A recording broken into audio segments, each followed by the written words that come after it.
கிழக்கு நியூஸ் நேயர்களுக்கு வணக்கம். நான் பத்ரி சேஷாத்ரி. ஜனநாயகன் பட விவகாரத்தில் அடுத்த கட்டம் வந்திருக்கிறது. இத்தனை வாரங்களுக்கு பிறகு இறுதியாக அந்த படக்குழுவினர் இந்த வழக்கு ஒன்று நீதிமன்றத்தில் இருந்ததல்லவா, அந்த வழக்கில் இருந்து விலகிக் கொள்வதாகவும் வழக்கை பின்வாங்கிக் கொள்வதாகவும் மீண்டும் மறு தணிக்கைக்கு தங்களுடைய படத்தை உட்படுத்த தயாராக இருப்பதாகவும் தெரிவித்துள்ளார்கள். ஸோ அதுக்கான அப்ளிகேஷன் அவங்க போட்டதை ஏற்றுக்கிட்டு அந்த ரெக்வெஸ்ட்டை அக்செப்ட் பண்ணி ஜஸ்டிஸ் பிடி ஆஷா அவங்க வந்து அந்த வழக்கை முடித்து வைப்பதாக அறிவித்திருக்கிறார். இது ரொம்ப சுவாரஸ்யமான ஒரு வழக்கு. இதோடைய குவிக் ஹிஸ்ட்ரி கொண்டு வந்துடுவோம்.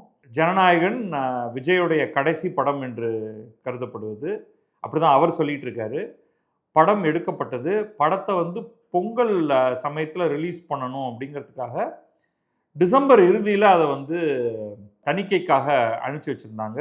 தணிக்கையில் வந்து ஒரு சில சஜஷன்ஸ், அவங்க இதெல்லாம் கட் பண்ணுங்க, இதெல்லாம் மாற்றுங்க, இதெல்லாம் மாற்றினீங்கன்னா உங்களுக்கு யுஏ சர்டிஃபிகேஷன் தருவோம் என்று அவர்கள் ஒரு கடிதம் மூலமாகவும் வாய் வழியாகவும் சொல்லியிருக்காங்க.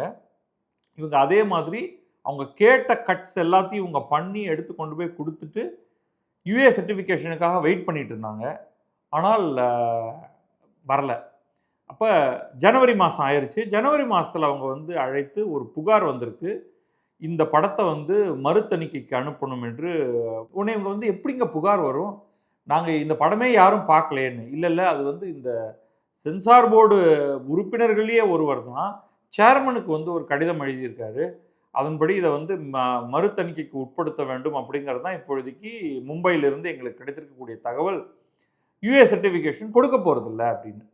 உடனே இவங்க வந்து கோர்ட்டுக்கு போகிறாங்க. பட தயாரிப்பாளர் தரப்புல இருந்து கோர்ட் வந்து சென்னை உயர்நீதிமன்றத்தில் ஒரு நீதிபதியுடைய அமர்வு, இதே பிடி ஆஷா அவங்களுக்கு தான் வருது. அவங்க வந்து அவங்க மேலே நிறைய ப்ரெஷர் வருது. ஆனால் அவங்க சொல்கிறாங்க, படம் என்னைக்கு ரிலீஸ் ஆகுதுன்னு நீங்கள் சொல்கிறீங்களோ அதுக்கு முன்னாடி என்னால் ஒன்றும் பண்ண முடியாது. அப்போ வந்து படத்துக்காக முன்பதிவு செய்திருந்தது எல்லாத்தையும் கேன்சல் பண்ண வேண்டியதாக இருந்தது. அவங்க ஒரு தீர்ப்பு, விரிவான தீர்ப்பு கொடுக்குறாங்க. அந்த தீர்ப்பில் இது வந்து ஒரு அன்ஃபேர் ஆனது, தணிக்கை சிபிஎஃப்சி தணிக்கைத்துறையினர் பண்ணியிருக்கிறது வந்து நியாயமற்றது. அவங்க வந்து யுஏ சர்டிஃபிகேஷன் தருவேன்னு சொன்னதுக்கு பிறகு என்னென்ன, அதுவும் கடிதம் மூலமாக சொன்னதற்கு பிறகும், என்னென்ன கட்டெல்லாம் வேணும்னு சொல்லி கேட்டு வாங்கினதுக்கு பிறகும் நீங்கள் இப்படியெல்லாம் பண்ணக்கூடாதுன்னு சொல்லி நீங்கள் வந்து உடனடியாக யுஏ சர்டிஃபிகேஷனை வழங்கி படத்தை ரிலீஸ் பண்ணுறதுக்கு அலோவ் பண்ணுங்க அப்படின்னு சொல்லிட்டாங்க அவங்க, இந்த ஒற்றை நீதிபதி.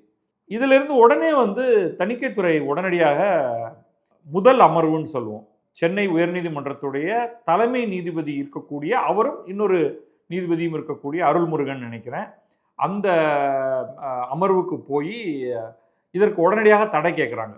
அதே அன்னைக்கு காலையில் தீர்ப்பு, அன்னைக்கு மத்தியானத்துக்குள்ளேயே அவங்க போகிறாங்க. அப்போ வந்து அவங்க என்ன சொல்கிறாங்கன்னா வந்து இது ரொம்ப அநியாயமான இது தீர்ப்புங்க, நீங்கள் அது என்ன தீர்ப்பு வேணாலும் அவங்க கொடுக்கட்டும், பிரச்சனை இல்லை, ஆனால் எங்கள் தரப்பை கேட்கறதுக்கே அங்கே வந்து அவங்க இடம் கொடுக்கல, டைமே கொடுக்கல. பொதுவாக நாங்கள் வந்து இந்த மாதிரி 4 வாரத்துலேருந்து 6 வாரம் டைம் கேட்போம், இவங்க 4 வாரம் 6 வாரம்லாம் விடுங்க, 2 நாள் கூட எங்களுக்கு டைம் கொடுக்கல. இவங்க ஒரு சில கேள்விகள் கேட்குறாங்கன்னா நேச்சுரல் ஜஸ்டிஸுங்கிறது வந்து எங்கள் தரப்புலேருந்து ஏன் வந்து நாங்கள் இதற்கு வந்து யுஏ சர்டிஃபிகேஷன் தரலை, எங்கள் ப்ரொசீஜரில் என்ன இஷ்யூ அப்படிங்கிறதெல்லாம் வந்து அவங்க எடுத்து வைக்கிறாங்க. உடனே அதை ஏற்றுக்கொண்டு இடைக்கால தடையை அவங்க உடனடியாக இந்த யுஏ சர்டிஃபிகேஷன் கொடுக்க வேண்டும் என்று பிடி ஆஷா அவர்கள் கொடுத்த தீர்ப்புக்கு தடை விதிக்கிறாங்க. தடை விதித்துட்டு இந்த வழக்கை நாங்கள் விசாரிக்கணும், பொழுதுக்கு தடை விதிச்சிருக்கோம் அப்படின்னு சொன்னால் அப்போ படம் ரிலீஸ் ஆக முடியாது. இப்போ உடனடியாக இவங்க வந்து உச்சநீதிமன்றத்துக்கு போகிறாங்க. உச்சநீதிமன்றத்துக்கு யார், பட தயாரிப்பாளர் தரப்பு இந்த ஸ்டேயை வெக்கேட் பண்ணுறதுக்கு. அதற்கு முன்னாடி இவங்களும் தணிக்கைத்துறையினரும் கேவியட் மனு தாக்கல் செய்கிறாங்க. அப்படின்னா என்னென்னா வந்து எங்களை கேட்காம நீங்களா ஒருதலை பட்சமான எந்த முடிவையும் எடுக்கக்கூடாதுன்னு. அங்கே அவர்கள் வந்து மீண்டும் இதை விசாரிச்சுட்டு அவங்க இதில் இந்த ஒரு பாயிண்ட் கரெக்டு தான், நீங்கள் வந்து இந்த மாதிரி டைம் கொடுத்துருக்கணும், தெர் இஸ் நோ, எல்லாத்தையுமே நீங்கள் ப்ரெஷர் அப்படின்னு சொல்லிட்டு வந்தால் அப்புறம் என்ன பண்ணுறது அப்படின்னு சொல்லி மீண்டும் அதே 2 நீதிபதிகள் அடங்கிய முதன்மை அமர்வு இருக்கு இல்லையா, உயர்நீதிமன்ற தலைமை நீதிபதி, அவருடைய அமர்வுக்கே இந்த கேஸை திருப்பி அனுப்புகிறாங்க. அவங்க வந்து இதுக்கு இன்னும் அப்போ அஃப்கோர்ஸ் டைம் ஆகுது, விரிவாக இது எல்லாத்தையும் பார்த்துட்டு அவங்களும் வந்து உச்சநீதிமன்றம் சொன்ன அதே விஷயத்தை ஏற்றுக்கிறாங்க. உண்மையிலேயே இதுக்கு வந்து டைம் கொடுத்துருக்கணும். எதிர்த்தரப்பு பேசுவதற்கும் கருத்துக்களை முன்வைப்பதற்கும் இடம் கொடுத்துருக்கணும்ன்ட்டு விரிவாக அவர்கள் இதை பார்த்துட்டு மீண்டும் அந்த ஒரு நீதிபதி பிடி ஆஷா அவர்களுக்கே இதை எடுத்துகிட்டு போய் ஒன்றுமில்லை, நீங்களே இந்த வழக்கை மீண்டும் விசாரிங்க, இப்போ வந்து 2 தரப்பையும் முழுமையாக கேட்டதற்கு பிறகு ஒரு முடிவுக்கு வாங்கன்னு. அப்போ இதுக்கு நடுவில் வந்து தணிக்கைத்துறையிலேருந்து அவங்க என்ன சொன்னாங்கன்னா, சார் இவ்வளவு பிரச்சனையே பண்ணியிருக்க வேண்டியதில்லை, ஜனவரி 6ஆம் தேதி நாங்கள் சொல்கிறோம் நீங்கள் வந்து மறுதணிக்கைக்கு உட்படணும் அப்படின்னு. நீங்கள் மறுதணிக்கைக்கு உட்படுறேன்னு நீங்கள் சொல்லியிருந்தீங்கன்னா எங்களுடைய ப்ரொசீஜர் படி 20 நாட்களில் நாங்கள் இதற்கு ஒரு சொல்யூஷன் கொடுத்தாகணும். அதாவது இன்னும் கொஞ்சம் கட் பண்ணுங்கன்னு சொல்லுவோம், சில காட்சிகளை எல்லாம் மறைங்கன்னு சொல்லுவோம், ஏதோ சொல்லியிருப்போம். ஜனவரி 26க்குள்ளே இந்த மேட்டர் முடிஞ்சு போயிருக்கும். இப்போ வந்து எங்களையும் வில்லனா காமிச்சுக்கிட்டு இந்த மாதிரி ஒரேடியாக பெரிய பிரச்சனையாகி காலதாமதமானது அப்படின்னா அதுக்கு காரணம் நாங்கங்கிற மாதிரி காமிக்கிறது நியாயம் அல்ல. எங்களுக்கென்று ஒரு ப்ரொசீஜர் இருக்குது. இப்போ மும்பையை சேர்ந்தவங்கள்லாம் வந்து பொதுவாக படத்தை சப்மிட் பண்ணுறாங்க அப்படின்னா அவங்க வந்து இதோடைய டிஸ்ட்ரிபியூஷன் இந்த நாளைக்கு படம் ரிலீஸ் ஆகும் முன்பதிவு அப்படின்லாம் பேசவே மாட்டாங்க. 3 மாதத்துக்கு முன்னாடியே தணிக்கை சான்றிதழை வாங்கி வைத்துக்கொண்டு அதற்கு பிறகுதான் வியாபாரம், அதற்கு பிறகுதான் தியேட்ரிக்கல் ரிலீஸ் அப்படின்னு பண்ணுவாங்க. இவங்களாகவே ஒரு டேட்டை முடிவு பண்ணிட்டு பல்வேறு பிரச்சனைகள் நடக்கலாம், அதை பற்றி இவங்க வந்து கொஞ்சம் கூட கவலைப்படாமல் இந்த மாதிரி பண்ணிட்டாங்கன்னு சொன்னாங்க. இறுதியாக என்னாச்சு, இந்த ஒரு நீதிபதி பிடி ஆஷா அவர்கள் இந்த வழக்கை மீண்டும் விசாரிப்பாருங்கிறத சென்னை உயர்நீதிமன்றத்துடைய அமர்வு முடிவு பண்ணிடுச்சு. அப்போ இந்த பர்டிகுலர் பாயிண்ட்ல இவங்க என்ன முடிவு பண்ணிட்டாங்கன்னா, பட தயாரிப்பு குழுவினர் வந்து இது வேண்டாம், நம்ம திரும்ப திரும்ப கோர்ட்லேயே சொத்திக்கிட்டு இருக்கோம், கோர்ட்டில் வந்து ஒரு நீதிபதி விசாரித்து ஏதோ ஒரு தீர்ப்பு தராங்கன்னு வச்சுப்போம், அதோட முடிஞ்சிடல, திருப்பி அதை எதிர்த்து நீங்கள் வந்து 2 நீதிபதிகள் அடங்கிய அமர்வுக்கு போகலாம் சென்னை உயர்நீதிமன்றத்திலேயே, திருப்பி அதை எதிர்த்து மீண்டும் உச்சநீதிமன்றத்துக்கு போகலாம். உயர்நீதிமன்ற அமர்வும் உச்சநீதிமன்றமும் இந்த மெரிட் ஆஃப் த கேஸ்க்குள்ளேயே போகல. ஒரு நீதிபதி இந்த மாதிரி டெக்னிக்கலி தன்னிச்சையாக எதிர்த்தரப்புக்கு நேரமே கொடுக்காமல், கால அவகாசம் கொடுக்காமல் தீர்ப்பு கொடுத்தது சரியாங்கிற அந்த டெக்னிக்கல் பாயிண்ட்டை மட்டும்தான் அவங்க விசாரிச்சாங்க. அப்புறம் மெரிட்ஸ் ஆஃப் த கேஸ்க்குள்ளே அவங்க போக வேண்டியிருக்கும், அதுக்குன்னு ரொம்ப டைம் ஆகும்.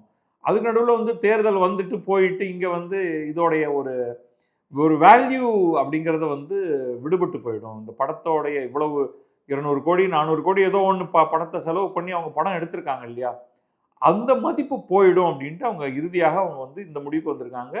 படத்தை வந்து மறுதணிக்கைக்கு உட்படுத்துறதுன்னா ஒரிஜினல் பிரிண்ட் இருக்கு இல்லையா, எந்தெந்த காட்சிகளெல்லாம் நீக்கினார்களோ அந்த காட்சிகளை திரும்ப சேர்த்து கொடுக்கணும், அது அவங்க வச்சிருப்பாங்க அப்படின்னு வச்சுப்போம்.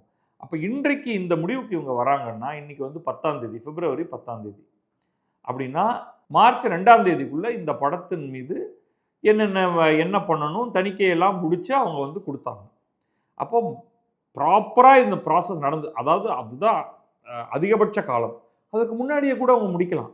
இப்போ எப்படி இருந்தாலும் மார்ச் ஃபர்ஸ்ட் வீக்கில் படம் ரிலீஸ் ஆகிறதுக்கு வாய்ப்பு இருக்குது அப்படின்னு தான் படுது இதன் அடிப்படையில். ஸோ இவங்களும் பார்த்துருப்பாங்க, மிட் மார்ச்சில் வந்து தேர்தல் தேதி அனௌன்ஸ் பண்ணிடுவாங்க, அதுக்கு முன்னாடியே வந்து படத்தை ரிலீஸ் பண்ணிடுறது பெஸ்ட்டுன்னு இவங்க நினைக்கிறாங்க. Not that there is a problem. அந்த தேர்தல் தேதி அறிவிச்சிட்டாங்கன்னா படத்தை ரிலீஸ் பண்ணுறதுல சிக்கல் வருங்கிறதெல்லாம் நான் நினைக்கல. ஸோ மார்ச் மாதம் ரிலீஸ் ஆகிறதுக்கான எல்லா வாய்ப்புகளும் இருக்குன்னு தான் நான் நினைக்கிறேன். பார்க்கலாம் அதை எப்படி வருது அப்படின்ட்டு. இதெல்லாம் நம்ம மற்ற எல்லா தகவலுமே பார்த்துட்டோம். லெட்ஸ் இது என்ன மாதிரி வருதுன்னு. நான் என்னுடைய கருத்தில் படம் எப்படி இருக்குன்னு நான் ஏதோ இதை பற்றி பேசுகிறேன்னா உடனே படம் எப்படி இருக்கும், படத்தை பற்றி உங்களுடைய கருத்து என்னென்னலாம் படம் வெளிவந்ததுக்கு பிறகு கேட்காதீங்க. நான் இப்போ தான் வந்து நெட்ஃப்ளிக்ஸில் துரந்தர் பார்த்துருக்கேன், அதை வேணால் உங்களுக்கு நான் ரிவ்யூ பண்ணுறேன். மற்றபடி இந்த படத்தை வந்து எப்போ அது நெட்ஃப்ளிக்ஸோ அமேசானோ ஜியோ என்னத்தில் வருதோ தெரியல, அது எங்கிட்ட இருக்கா அப்படின்னு பார்த்து ஒருவேளை நான் அந்த சமயத்தில் ரிவ்யூ பண்ணணும்னு நினச்சேன்னா ரிவ்யூ பண்ணுறேன். பட் இந்த வழக்கு வந்து ரொம்ப முக்கியமானதாக நான் பார்க்குறேன் சில காரணங்களுக்காக. இது ஒரு ரெஃபரன்ஸ் வழக்காக இருக்கும்.